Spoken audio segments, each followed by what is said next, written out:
Okay, welcome to Firefighting Today, the weekly roundtable show where we talk about all sorts of things firefighting and fire service related.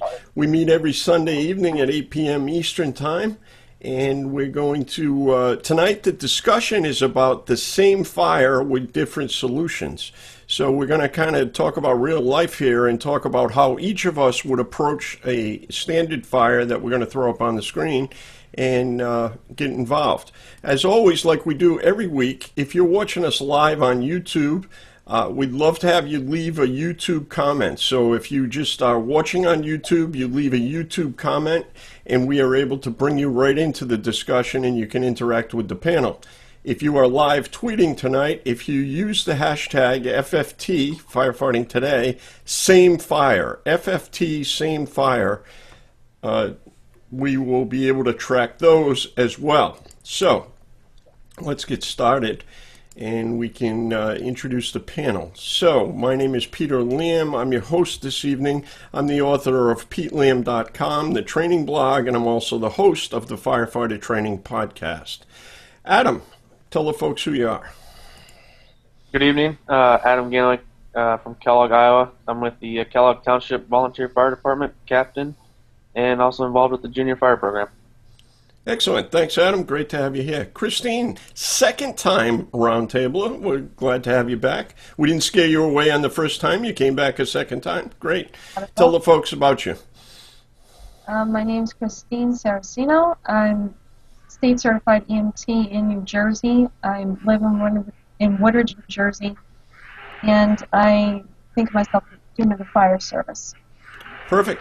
Perfect. Glad to have you. Ethan. Hi, Pete. Ethan Bansek from Lorain, Ohio, student of the trade. Thanks, Ethan. Always great to have you. Joe. Joe Starnes, Kings Mountain, North Carolina, with Oak Grove Volunteer Fire Department, Geezer 1. Also, the project manager for Kill the Flashover, and you can be found on joestarnes.com. Perfect. Thanks. Kevin.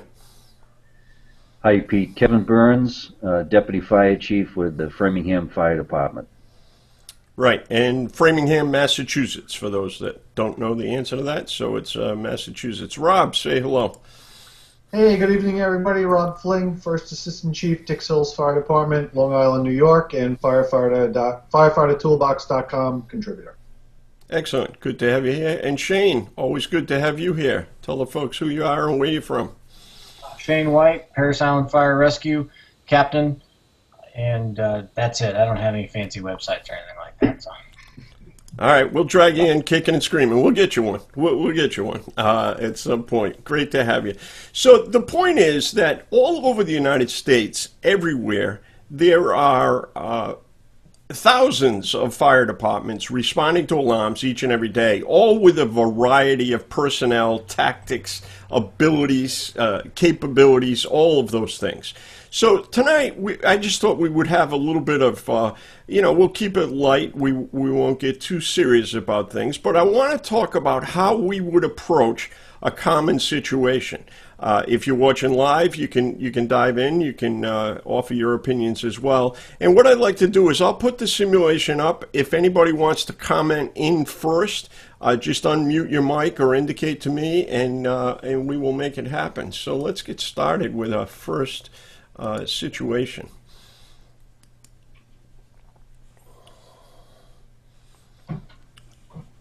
Okay, so what you got? You're looking at the situation. You make your own assumptions. We're talking about when you do respond, tell us what your first alarm is and how long it's going to take you to get a first alarm of X number of people. And I do apologize. I'm getting a technical glitch. I'm getting a spot every once in a while, but I think you get the gist of it. Rob, it looks like you got something to say. How we work things is that's going to get dispatched, and basically our dispatcher, it comes through 911, so the cops will get it first, and our dispatcher is generally listening to the police all the time, so they'll get that, and they may have a little additional info on that, but it sounds like it looks like from what I'm seeing, the dispatcher is going to have that tone of voice to him, if you know what I mean, when he tones the alarm out. So we're all going to get a heads up that we might have some work. So if I'm around, I'm out the door right away. And, you know, there's 3 other chiefs with me, so I might have some company. But, you know, as far as first response, you know, you never know what you're going to get. I'm confident I'm going to get at least an engine or 2 out. And if I retone that as a working fire, our automatic mutual aid policy will kick in. So I'm confident that I'll have plenty of people. I've never really been seriously short-staffed on anything that I've caught work-wise. So that's basically it from that standpoint. All right, so let's narrow down the discussion. Since Rob set the path, let's narrow the discussion to how many folks are on the first due engine company. And you may respond early. You and a couple of chiefs may respond in POVs or your chief mobile or whatever. So you may get there ahead. But how many are on that first engine, Rob? We respond out of 3 stations. Okay. So one of my stations is very, very heavily staffed. So I might get 2 engines out. Full, which is 6 guys right away. Okay. The other 2 might come in a little short, maybe 3 or 4 guys on each rig. But on a first alarm, you know, just as they tone the alarm out before anyone gets on scene and I know what I have for sure, I'm pretty confident I'm going to get 2 or 3 engines on the road. Okay. So we're going to talk about, I think the place we want to start on this one is, let's talk about our initial deployment. Does anybody else want to dive in first before we start speaking about what we do with those 4 to 6 people or whatever we got there? Anybody want to dive in on that? Kevin, you want to jump in? Pete, we would, like Rob said, we also, dispatch goes through PD, and we have a special tone, maybe I'll add that we use if we think it's going to be something good, like a working fire, baby not breathing, something like that, to just make sure everybody is aware that something big might be coming. So on this would be, you know, your standard house fire. We get 2 engines, a ladder, a heavy rescue, and a chief. So that'd be, you know, 15 guys. I'm fortunate, you know, I put 15 guys on the fire ground in 4 to 6 minutes. So that would be our initial response. Okay, so we want to we will want to talk about how you're going to deploy those first things. So we'll do that. What I'm getting a comment there, Joe. Yeah, we are getting a blank pop-up there on the screen. I am aware of that. Are you able to see the simulation though? I am until the pop-up. The pop-up takes out the key part of the simulation. Yeah, I realize it. I'm not sure what's going on with Hangouts, but it is giving me a little bit of a nightmare there. But it's an endless loop, so we should be okay with it. Ethan, it seemed like you were going to comment just before we went to Kevin. Anything you want to add? Ethan might be. Is he there? Adam, you want to add something? Yeah, I will. It's going to be dependent on the time of day on what we're going to get. We got 2 guys that are actually in town, so I know we're going to get the pumper rolling. They're going to go ahead and call mutual aid right away before they even get on scene to get them coming. It's going to be about 10 minutes before we get mutual aid on scene, so we're going to be really thin. Evening, it's going to be a toss-up also. I'm sure we'll be able to get the pumper and the tanker there. And as far as that personnel, that's what we'll probably get, but we're going to call automatic mutual aid too on our end. All right, but let's talk about that, because you said the T word, right? So for our West Coast friends, for Lane, if Lane's listening, tanker is not an aircraft, it's a tender, right? We know that, but we use the term tanker for shuttling water. Rob, you didn't mention, are you all hydrogen? Yeah, my hydrants are 800 feet apart. Okay, and I have plenty of water no matter where I look, so that's not an issue for me at all. All right, and Kevin, you said you've got a couple of tight water areas, but we assume this is in a part of the town that is okay, so your hydrants are what, 500 feet apart? Yeah, even closer in some cases, Pete. Yeah, again, I'm lucky. Water supply is generally not an issue for us at all. Okay, so let's begin to talk about the deployment of our resources as they arrive here, and let's go over to Joe. Joe, your daytime response, a small department, your daytime response is probably limited. How are you going to handle this situation as you arrive? Well, technically, if this is a Monday through Friday daylight type of scenario, we're going to get the main station, and you're going to get two mutual aid automatic aids, which are they're going to be on alarm. They're going to have two more stations coming. The game plan for us in Kings Mountain at Oak Grove is to in Kings Mountain is to have 10 staffing of 10 at a minimum. One officer will go first in their vehicle, more than likely. The first attack engine will be out with two in the engineer and one officer on board, or one additional person in the officer's seat. And from that point, we would the tactical officer in their personal vehicle should be the first one there if things work as designed. I don't know how far you want to go with this. No, that's fine. So let's get right into it. So we kind of know what the dispatch is. We know we've got a variety of resources responding. Let's talk about it. The first 4 people arrive on a pumper. How do you deploy those first 4 people? Anybody that wants to dive in, we'll get some difference of opinion. So you got 4 people. You got a bunch of people coming, but 4 people are going to arrive for, let's say, 3 minutes. For the first 3 minutes, you got 4 personnel on scene, and maybe a supervisor, a chief officer, or a command officer, or whatever it is in your system. Who wants to dive in on that? What do you do with the 4 people based on what you're looking at? Pete, I'll start. Sure. Go ahead, Kevin. It looks like you have an obvious rescue situation, which is, when you boil it down, that's our job, rescue.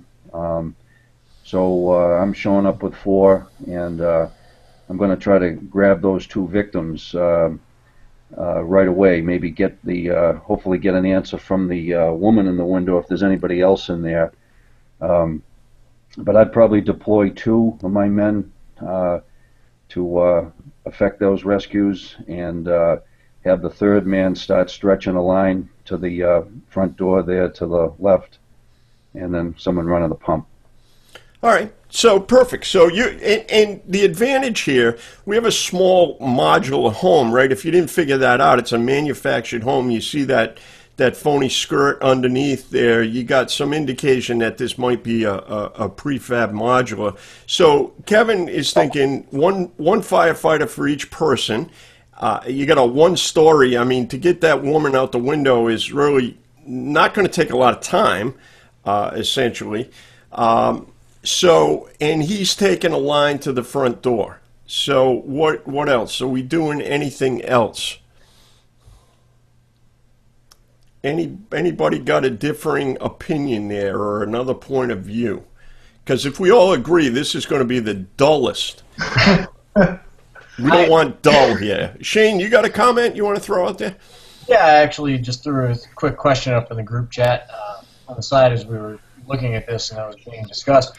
The question that we use in my department, I'm lucky enough that we have 2 engines and a truck, 3 medic units. We have 18 on duty, and for an alarm like this, for an actual fire, we would have 16 dispatched initially on the first call. First engine usually catches its own hydrant, but in a situation like this, there's a possibility that we could go into what we call quick attack mode, where we bypass the hydrant, we go ahead and make attack off tank water, engine behind us would go ahead and grab the hydrant and then supply us from their 5-inch hose, tie into us with their 5-inch hose, turn on their hydrant. We don't have to worry about turning on our own hydrant. Some departments, even including my own, we don't have a set.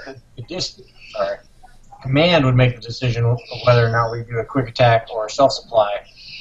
but it's not every single time we're going to do this or that based on what we see. My idea on this one would be go quick attack, bypass the hydrant, go straight to the scene, get the two people out of the window, as Kevin brought up, get them out of the house, and then use a second engine who's right behind us to fill us, to tie us into a water source, which we're lucky also to have hydrants roughly every 300 to 400 feet on my base. And then go into an interior attack, try to keep it contained to that what appears to be a room of contents fire and extinguishment from there. Where's the line going, Shane? Where's your first line going?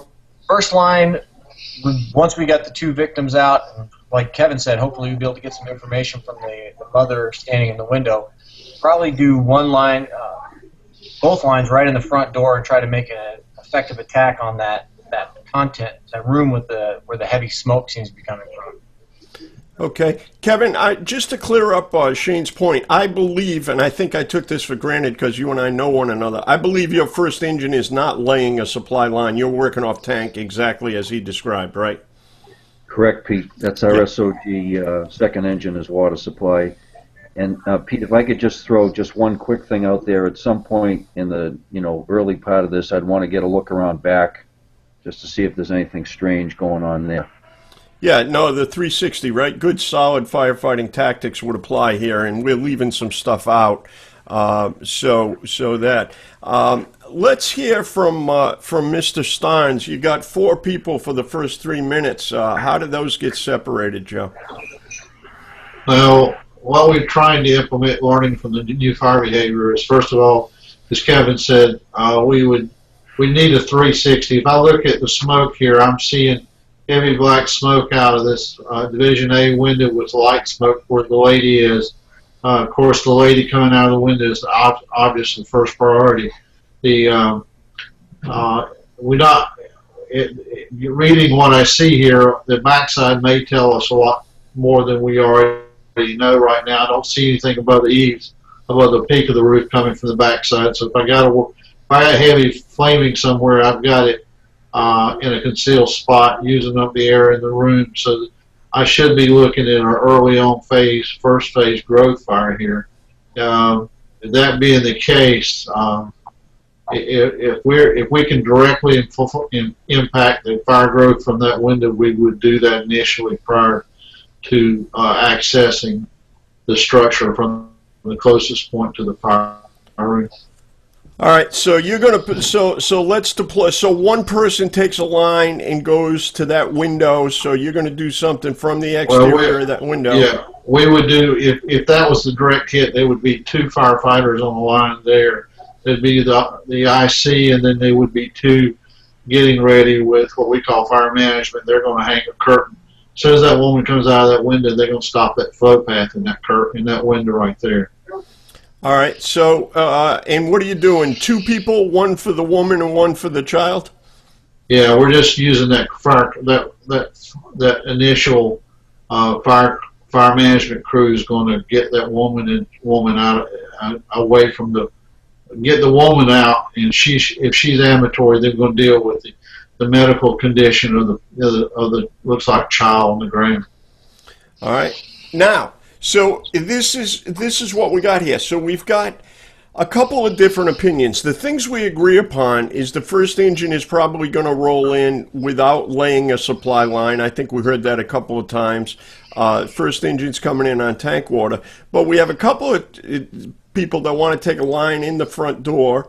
And we're obviously paying attention to the victims, and we're also following up. You know, the firefighting, the tactical portion of this is you got 2 victims you can see, and I think we all referenced what we don't know is what we can't see, right? That lady, quite frankly, could almost self-rescue with very minimal effort, pretty easily. But so the question is the application of some of the new science. Do we want to hit that window? What are your thoughts, Rob? You weren't thinking that initially. Kevin, you weren't thinking that. What are your thoughts now that Joe throws it out? Rob first. You know, a transitional attack is just something that we're just starting to teach our guys. For me, I would, depending on my time of day, if I know I have a lot of apparatus on the road, I'm going to commit my first engine straight in, and I'm going to hit that with tank water. Like was said, I don't know what's going on around back, but I would look at that fire and say I could lay a hurting on that with 750 gallons. So I'm going to stretch to the front door, and I'm going to put my line between the victim and that fire room. If I can't get her out the window for some reason, if she's completely uncooperative and completely panicked, I'll take her out the front door. It's only 15 to 20 feet. But that's probably how I would handle that. Okay. Kevin, your thoughts? Yeah, Pete, I know the basic rule of thumb is to get quick water on that fire, and I feel confident that going through that front door, I can get water on that fire pretty quickly. I go in that door, I turn right, I'm going to be able to get down there fairly quickly. Now, if something changes, I run into a hoarding situation or some sort of cut-up interior that I can't get there, then certainly Plan B, putting some water on there to try to reset the fire, take the energy out of it. Putting some water on the exterior is an option, but I'm still my first choice is to go in that door, and like Rob said, that tried and true, put a line between the fire and the victim. That's where I'm headed initially. Okay, sounds good. Let's just ask a question and see what we can share with our viewers and folks that are watching this later. So, what room is she in? What room is that lady in, and what room is the fire in as we begin to look at this building? Any opinions there? Well, it appears to be a living room based on the number of windows, proximity to the front door. Second room with heavy smoke coming out of it, probably a bedroom or an office right off the living room would be my best guess. Okay, good thoughts, Shane. Anybody you like it or you don't like it, or what are you thinking? I'd agree with that. I think that's the living room. I'm not. This kind of building is foreign to me, so I'm not sure what that fire room would be, to be honest with you. But I would agree that that's definitely some type of living room. Right, and or so maybe a formal dining room or something like that. But a large room either way. Right. So from the perspective, and that's I'm glad you're a great straight man, Rob. So my question is that the size of that space is a larger space, right? It's a larger space. And we know just by a glance, either it's the stage of the fire or there might be an intervening door. Right, there might be a door shut. Because the smoke is not quite as severe, or she could have just popped to that window. So, I mean, there's a lot of variables we don't know. We're only playing with the simulation. But is there anything else you want to add here, anybody, before I change simulations on you? I think it's a good discussion. I think we're doing exactly what I wanted to do is show some difference of opinion. Joe, anything you want to add about the size of the room, Joe? Well, I would agree with everyone that that's one large, probably common room for that structure, given the layout of the windows. That side room, given manufactured housing, could very well be a kitchen leading into a dining area. It could be a small room off of that back side of that structure. I'm not so sure what the little small windows to the AD corner are, whether that's I can't tell if that's a garage, but no doubt I'd have a 360 on this one pretty quick because of the smoke pattern coming out of that. That is high velocity, turbulent black smoke, heavy carbon black smoke. I would agree that the compartment space between that compartment and where the lady's got her body out the window is separated somehow. Not closed off necessarily, but separated. And I would be afraid that the fire that's producing this was drawing this air from somewhere else, and this was a smoke storage area under high turbulence. That would bother me some. And so the 360 would really mean a lot to me on this one. Yeah, and Joe, in case anybody's not paying attention, Joe is a fan of a 360, but not only a 360, but a 360 with a thermal camera. So always adding that thermal camera for the folks that are watching. If you're not doing that now the point is once you do the 360 with the thermal, you then hand off that thermal to the interior crew because that's really where it belongs. So if you've got the advantage to have a bunch of them, you use more than one. But if you don't, that incident commander will have to hand off that thermal to someone else. Just a quick comment. We got a couple of folks listening, so if you are watching us on YouTube, if you would like, you can leave a YouTube comment, and you can interact with the panel, or you can actually put a comment on the events page. If that's where you're watching, you can also put a comment on the events page. So, what's the summary there? Does somebody want to summarize what we just figured out on this simple one while I reset the simulation? Pete, could I just make a quick comment, not really summary, but just for your audience, something else with modular homes is the presence of void spaces. So once we get in there and start attacking this thing, that's something that we're going to have to investigate. Yeah, no question, Kevin. I think that's valid. For some of you that don't know, actually, we should probably do a whole hangout on this some evening. Are you aware that they're building, Rob, I don't know if this affects you, or Adam, if it affects you at all. They make 2-story modulars now. Is everybody aware of that? I actually have one of those. It's a prefab. Yeah. I actually have one in the district. All right, so what you want to do, Rob, is go take a close look at this, and if you're not familiar with this phenomenon that Kevin's talking about, we had a chief here in Massachusetts really kind of tip everybody on their end when he discovered this. There is about, from the first floor ceiling to the second floor, there is a 22-inch space that is loaded with, glue, insulation, spray-on stuff, all sorts of stuff, and they had a very significant fire, and that 22-inch space generally runs the whole 50 feet of the structure. So if you go out there and look at the tops of the windows and the bottom of the other windows, you will kind of figure out where this space is. Take another look at that one, Rob, because it might be something that maybe you knew it, maybe you didn't, but it is a little unique. It snuck up on me. I'm taking notes on this because, like I said, these are. It's probably something I'm going to see more of, but as far as I know, that's the only house in the district that we have that's like that. And the only reason why I know that is the truck that was actually delivering the house, parts of the house one night actually got stuck. And they called us looking for help, so I stumbled upon it. Yeah, you might want to Google, it's a Cushnet, I'll spell it for you, ACUSHNET, a Cushnet, Massachusetts manufactured home or something. You might be able to figure that out because the chief did present nationally at a couple of conferences. So, all right, let's go. I don't want to leave my friend. Adam out of the loop here. So, Adam, you're on deck here, brother. So, what do you got? What do you got?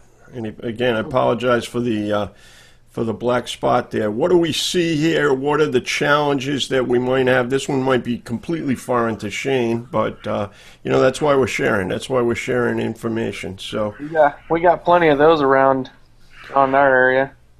Do they all look like this, or are they not on fire in your area? No, we do got the wooden type barns. We're getting a lot of pole buildings put up, but no, we still got some of those. A lot of like those ones you'll see in our area, they have hay stuffed in them with the hay bales. They park their tractors in there. You name it, they park it in there. Those ones usually by the time we get there, they're usually really rolling, fully engulfed, pretty much just surround and drown. Of course, it's going to be in the rural area, so we're going to be calling in mutual aid, getting their tankers, getting as much water as we can. We'll probably set up another engine and maybe run 2 engines on this and just do the best we can to keep it contained in one spot. So a couple of very direct questions, and answer these however you feel free, Adam. So what size line and what are you doing with it, and is anybody entering this structure? So what's your attack line, and is anybody entering the structure? Typically on barn fires like this, no, we will not do entry because, like I said, most of the time, by the time we get out there, it's pretty much the building is it's pretty much gone. We've had one kind of similar to this barn, and it went to the ground. But I've been trying to get our guys to pull 2.5s instead of 1.5. If we got the water supply coming, we'll definitely use the 2.5 on this if we can. If not, we're gonna be pulling 1.5s. Okay, so we'll talk about that a little bit as we go. And now again, we don't care about the barn you had. So remember, we're looking at the conditions that we have showing here is what we're basing our decision on. So, all right, anybody want to take a shot at this? Well, and actually, I do have some experience with these. I grew up in a rural part of Colorado where there's still a lot of ranching and farming that takes place. Okay, perfect. My volunteer experience from part of my career, we didn't ever fight these fires, but we were aware of them. I don't know, I'm guessing where Adam lives, he probably had experienced the same thing. These barns tend to have a lot of age to them, so that wood is going to be nice and cured and ready to go. Looking at this structure, a lot of times those little buildings on the side were used as either garages or to store the stuff the non-feed items that they kept on the farm. Sometimes even chemicals and fertilizers and those kinds of things. So that could be a really nasty situation.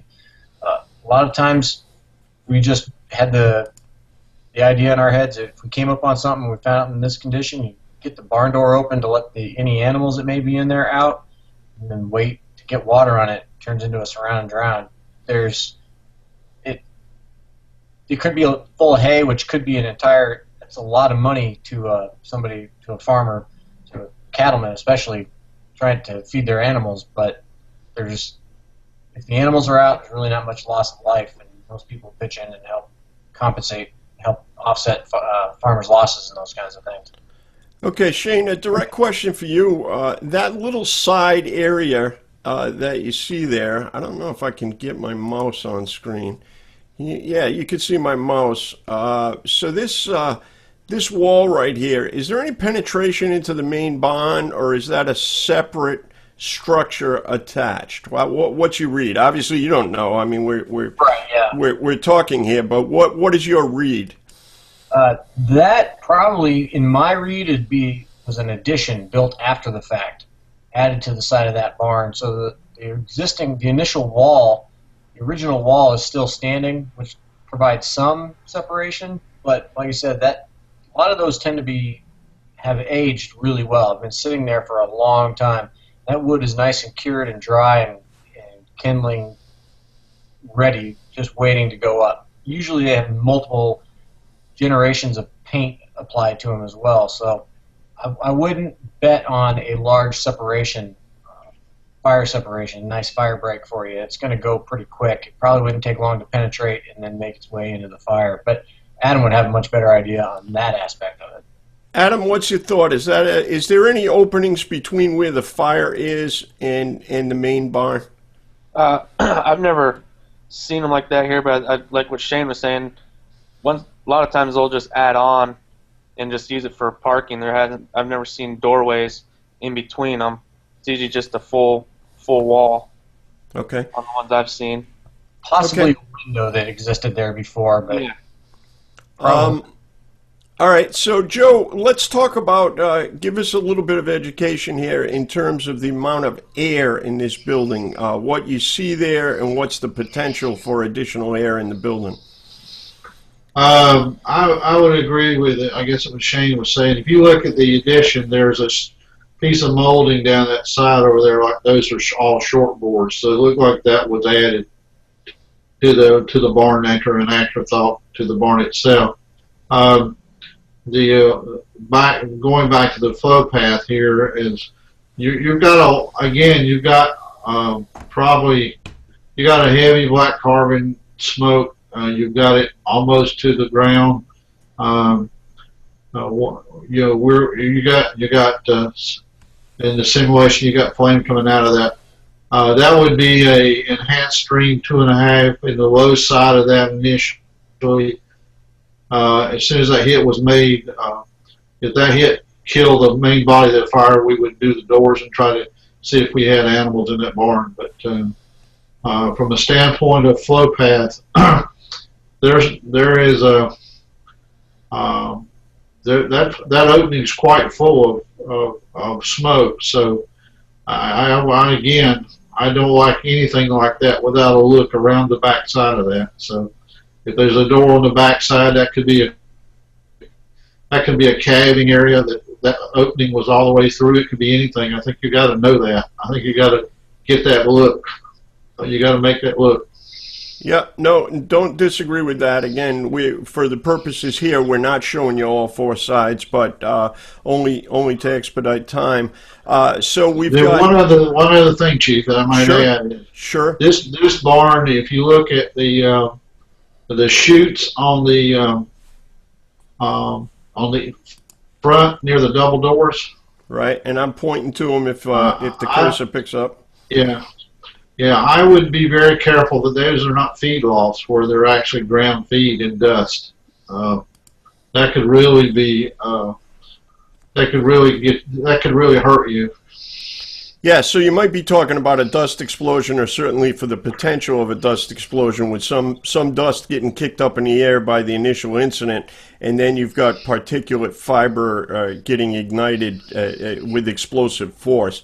No question that if this is unchecked for not very long, I think we all agree that there's going to be a additional planting area right here in this field, because it's not going to take long for this to go. So we did hear Adam maybe using 2 3/4 based on what he's got. Joe's talking about a 2.5 with an enhanced water stream. That is some sort of agent in the stream, whether that's Class A, some other product in the stream. Anybody else, just before we jump this one? I know, Kevin, you haven't got a ton of barns up there. The last one you had collapsed on you, so and that was without a fire. That was quite a call, Pete. I would just make one comment. Well, just on the attack, maybe a blitz gun would be a 2.5 Fed blitz gun would be another option. I would just make the comment of trying to maintain that situational awareness that we don't want to get anybody hurt at this fire. This looks like it's pretty much a loser, and it could be kind of a tricky situation, because I could imagine there could be some farm hands that are wondering, why we're not getting in there to try to put the fire out. And once we ascertain that there is no life hazard, we got to be real careful. This would be, a prime collapse situation down the road. So anyway. No, that's all excellent points there. And again, what we're doing, and this is exactly what I wanted to do in the purpose of the discussion, each of us is bringing something to the discussion in terms of, things we're picking up about the building and size of attack or what have you. So any other questions before we shift gears on this one? I was just going to point out 2 quick little things. Sure. Been looking at the picture, and it looks like I can't tell if the lightest gray smoke towards the upper left corner is coming from the top of the barn, or if it's just part of the thick black smoke wrapping around. If I'm seeing light gray smoke up there, that's telling me that there's already extension into that portion of the barn, and I'm probably really just going to leave this as a loser. But based on the age, if you come onto a barn that's like this and doesn't look to be as old, so you can almost treat this as a what's the word I'm looking for? Exposure. And you can maybe attack that first one, like Kevin said, with a heavy line, a blitz line, several hundred gallons, pop it real quick, see if you can dull it down, dark it down, and opening that door, you may be able to see inside there if there's the ability for it to not have penetrated, and put a line near that front door to wet that wall and keep it cool, in order to buy yourself some time to maybe save that rest of the structure from just that little room and content garage. Excellent point, Shane. Again, we're picking up some excellent points. You know, wet that wall and prevent ignition, treating it as an exposure, sounds an awful lot like something that Mr. Starnes talks about in terms of preconditioning, right? If we can get something wet, we can help precondition it. Joe, do you want to comment on that? Well, yeah, and you know, I support that 100%. But it's great points. The other thing is, if we open those front doors, let's not do that real fast. Let's give that fire as little air as we're making that evaluation or adding any conditioning streams into that area. So let's just not throw those doors open and let a tremendous amount of air get a flow path develop into that hole into that front. Yeah, there's no question, because that is a huge. Yeah, I mean that's a very good size structure, and that's going to be a big deal, no question. Let me just get to the next one. Just give me a second there. Hold on just one second. Again, for the folks watching on YouTube, if you do want to comment, feel free to comment on the situation. Let's see if this is where I want to be. All right, this one, I don't know if this one's going to translate well on the Hangout, but we're going to give it the college try here. So let me get rid of that. Let me go back in here. You got to look at this one kind of close to see exactly what's going on here. So we are in an interior of a building. We are on the second floor of a building. It appears to be somewhat abandoned or crummy, and we have a firefighter down. So we have had a mayday in a vacant building on floor 2. So again, what now? I mean, we've just upped the ante here considerably. And again, I apologize for the technical problem. That's not my simulation. It runs good generally.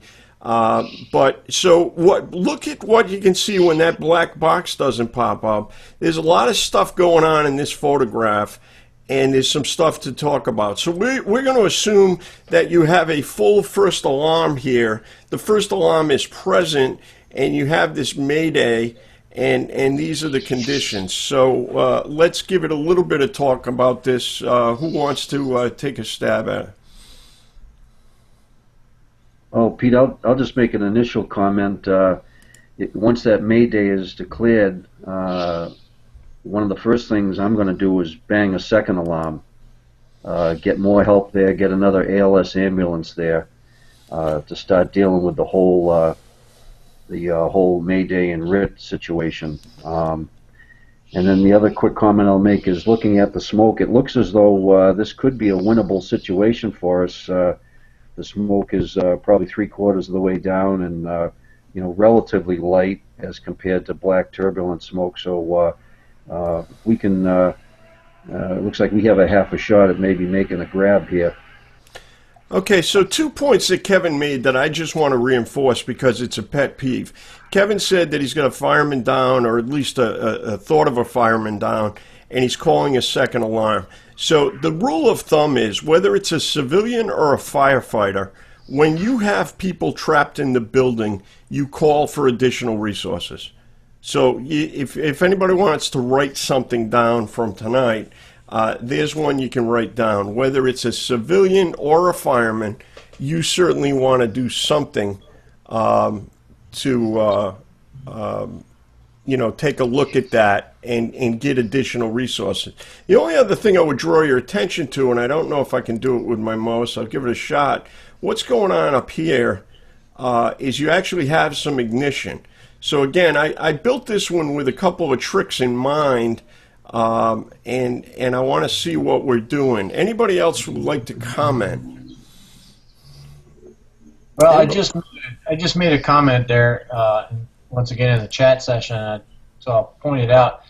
It's a little bit tough to see. I couldn't tell that was ignition going on, but the condition of the smoke to me is saying that there's a void fire, just based on how light it is and how it's not filling the whole area. Like Kevin said, it's about coming down about 1/3 of the way, but to me, the fact that it seems to be more pushing and it's not quite as full, it just, to me, it's yelling void, that there's a void in there somewhere waiting to flash.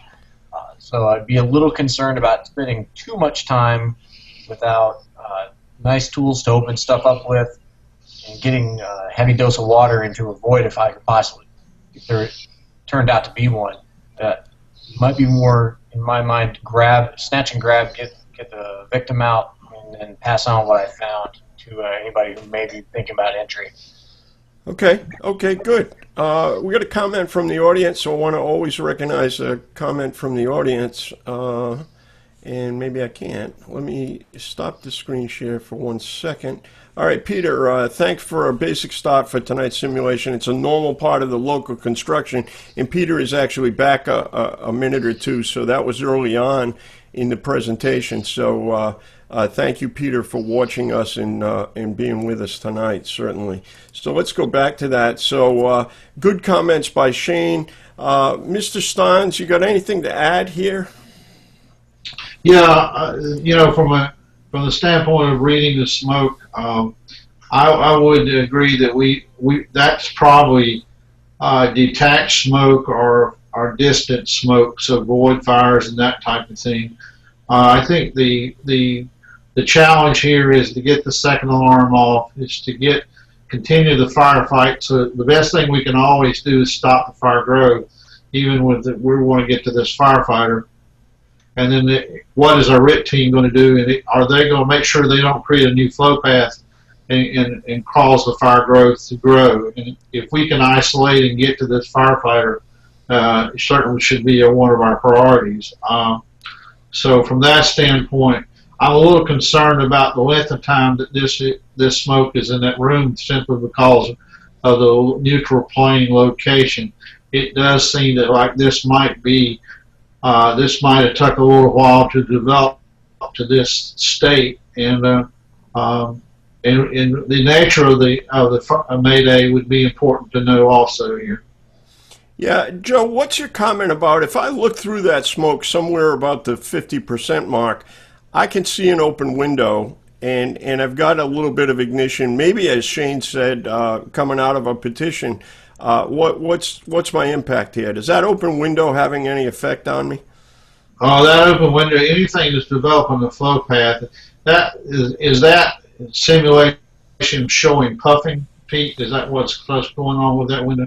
No, it's just kind of hanging around. It's just lazily moving. It's a lazy smoke moving, so there's no puffing there. All right, the air coming anytime you've got a flow path that to the combustion. It's not if, it's when the fire will come to that opening. So, if you can isolate that or do it with knowing what your consequences of isolating that flow path are, then that's certainly always a tactic. Because isolating that flow path is going to slow the fire growth. Now, again, if you got multiple flow paths, it like we've said on this broadcast many times, it depends. So let's just say we don't have multiple flow paths, and that's one, and the fire is in a void to the one side or the other of this, then it is providing growth for that fire if that's the case. If you can stop that flow path and eliminate that air, that's just like putting water on something. It helps decay the fire. So the other thing is, if you're going into this, I would condition the hound out of that doorway in that space in there to kill any possibility of flaming, extending the combustion into that other gas. Because that's fuel, that's hot fuel, and if that smoke, if it's in a void, it's at least half the temperature of the smoke where it came from. So it's twice as bad on the other side of that void as what you see there.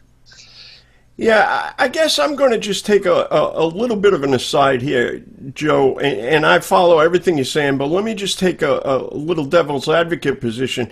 I see that open window as a benefit to me because it looks like the firefighter is across the threshold or in the door.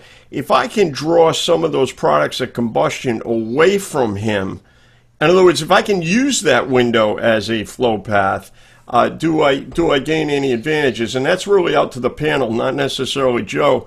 What are your thoughts? I mean, is that an advantage having that window? Possibly, maybe that's why I'm only got smoke hanging at this level. I don't know. Questions? Yeah, well, I think we speculate into all these things, but if you can own the flow path and manage it, you're always better off. In other words, if you could pressurize that and safely move everything away from you and put fresh air to the backside of that and not cause fire growth, you're winning big time. It's got to be, all those questions are part of what you do. If that's the access or the escape route for that firefighter or the access for the RIT, then the flow path discussion becomes very critical. What is the flow path for that discussion, and how can the flow path extend the fire growth from the original fire compartment or the fire compartment that's active to the compartment you're in? Because that's the next dangerous thing, is when this fuel here becomes part of the problem. Now, what are we doing to keep this fuel from being part of the problem, and what are we doing to keep the flame from contacting this and igniting it like a blowtorch? Does that make sense, what I said? Yeah, no, it does. So what does the RIT team look like, Rob? What does the RIT team look like based on the discussion that we've kind of tossing around? And I get the fact that we don't know half the facts. We don't know what we're doing here. We're taking a training opportunity is really what this is about, is making a training opportunity and getting some discussion. So, Rob, what does this RIT team look like? There's no entanglement. What are you sending upstairs? So we've activated it. We've got some indication that maybe he's on floor 2. Who are you sending upstairs, and what do they have in their hands? Our rapid intervention team that we call operates as a truck company. So they have a full complement of truck tools. Excuse me. Conditions here look pretty tenable, although that could change at any time. So as soon as the officer of the RIT team gets to the top of the stairs, or however he's making access to the second floor there, you could do a quick search with the thermal imager if you can't see the firefighter already. I agree with Shane. It doesn't look like there's any apparent reason that he is down because of any type of firefighting thing he was doing, although it does concern me that he is alone. So was he lost? Is he off freelancing? Who knows? But first things first, we have to make sure he has air. Second of all, if there happens to be a line up there, as somebody said before, we have to continue to firefight. We put the fire out, everything else is going to get better for us. But as far as we can do, the rapid intervention team is going to look for removing that firefighter as fast as possible. Maybe convert his SCBA to a harness real quick. Like I said, the conditions look pretty tenable. So I'm thinking that we could drag him back to the door and get him down the interior stairs fairly easily and quickly. Okay, good. Let me stop the screen share for a minute. We got a couple of questions actually directed at the panel. So let's see if we can entertain those. So Johnny says, do you as an IC assume command of the rescue, or do you stick to running the fire and have another chief officer on scene manage the mayday? I think I'll take the first crack on that. If you've got a capable, as Rob said, it's a truck company officer or they operate as a truck company function, I would think, depending on the complex nature of this, the IC is going to be too busy. So you obviously want to hand off to a rapid intervention rescue coordinator or rapid intervention supervisor. That's just my opinion. Let's just run the panel quickly. Shane, your thought on what I said? Sorry, I had to unmute myself there. Yeah, no, that's okay. So the question from Johnny is, does the IC take command of the rescue? He makes the first 2 or 3 decisions about calling for help and deploying the RIT team, but does he take command of the rescue? And my answer is no. You put your best experienced, RIT team member or RIT trained member out there. That's my thought. And you don't have to agree with me, certainly. Shane, what are your thoughts? No, my department, the way we would handle is we'd only have one IC. If we had a RIT situation go on, then the RIT team would just be another division inside the overall fire as a whole, the whole ICS system, everybody would be given a call to get out, and RIT becomes the priority. Everything else kind of stops until RIT is completed, freeing up the incident commander to just not completely focus on it, but spend the majority of their time dealing with that scenario, while they can continue to they can ask somebody to help them listen to the radio and make sure everybody's gotten out, but that becomes kind of their thing. Okay. That's the focus. Rob, a quick one here as we're growing short. What are you doing? Is the IC running the RIT, or do you have a RIT supervisor? Shane just says he's sending the company in there, and the company becomes another division. What are you doing? Over here, Rapid Intervention Team usually comes with a chief from their department. Rapid Intervention Team is always a mutual aid for us. I'm going to continue to do what I have to do if I'm running the fire, and the chief that comes in as part of the mutual aid as the Rapid Intervention Team is going to be standing right next to me. I'll have him mind his guys as the fast truck. Okay. And Kevin, real quick response. How would you handle this? Yeah, pretty much like everyone else is saying, Pete. I'll just throw in one little extra, is the radio channel. I might leave this on the primary tactical channel, the rescue, and put the others on a different channel, even if it's just a talk around for the balance of the fireground operations. Okay, and that was Johnny's next question, which we just threw up there. So, let the member having the Mayday certainly can't switch, right? So we got to try to separate whenever we can, whenever possible. So again, great discussion here tonight. I think we had a good panel. It's really coming to the end. I think we've burned up an hour pretty quickly. Again, just 2 or 3 scenarios. We tried to pick a little bit of something. I think we did show that there are many similarities in our operations, a ton of similarities, but there are always variations on a theme, and we had some differences of opinion on how we might do something. Ethan, you've been pretty quiet. You are the student of the trade. What are your thoughts? We did 3 scenarios. Just give us a summary statement if you don't mind, Ethan. No, I think this is great stuff. Definitely something we have to do again. But also something I wanted to add on the last scenario is when it comes to a RIT scenario, I think, from what I've been reading, is we're forgetting about fire control. We still need to put the fire out as we're managing that Mayday, and I just want to leave it at that there. No, excellent point, and I think we all called for additional alarms. I think Shane was going down a path about pulling people out and whatever.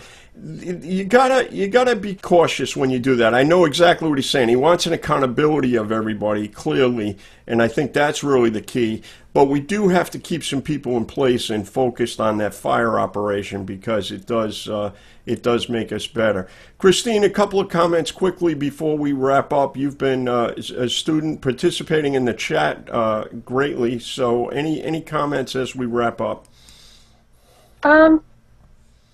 Just looking at the flow paths, I kind of listened to what Joe was saying about either unidirectional or bidirectional flow in various scenarios, as well as protecting exposures, especially in the instance of the barn. But, I noticed there's a lot of similarity, particularly with what Rob said about the RIT team. When we have a working fire that goes to more than 2 alarms, we'll bring in other towns, and their RIT team will come with the chief from their own department. So in a Mayday situation, everyone will clear the channel. The IC will change over to the tactical channel, and he'll determine what to do with the RIT team, as well as other resources that are there. I'm not 100% sure if they'll pull everyone out. It depends on the conditions and whether it's still tenable for firefighters to work inside. But it was a great discussion, and I got a lot out of it. Good stuff. Good stuff. Well, we're glad to have you. So, real quick, like the folks that do the blogging and stuff like that, let's do a quick plug on quick commercial on the way out. So, Rob, where can people find you? Everyone can get a hold of me at Twitter at TrainingCom, COMM for com, firefightertoolbox.com. I'm a regular contributor. Google Plus, Robert D. Fling, and that's it. All right, and Joe Starnes, where can we find you for more information about some of the stuff you added to the discussion tonight? Facebook, we're on there as Joe Starnes Fire and Emergency Services. We're on there as Kill the Flashover. JoeStarnes.com or KillTheFlashover.com, or Twitter at Starnes03. That's real fast and a bunch of it. All right, perfect. And if anybody wants to hear the rest of that, they can slow it down and listen to it again, you know? So, all right, and then my only comment is we hope you join us on the Firefighter Training Podcast, and we certainly hope that you join us here next week at 8 p.m. Eastern Time, where we'll be here again and we'll be talking about something else. Just a little advance notice, we will be here next week, but we may have a challenge the following week, so we'll keep you posted on that. But the week of August 10th, there may be a challenge. I don't know. We'll talk about that again. So thank you, everyone, for being with us. Pass this around. Feel free to send out this link to others, and we'll take it from there. We'll see you all next week.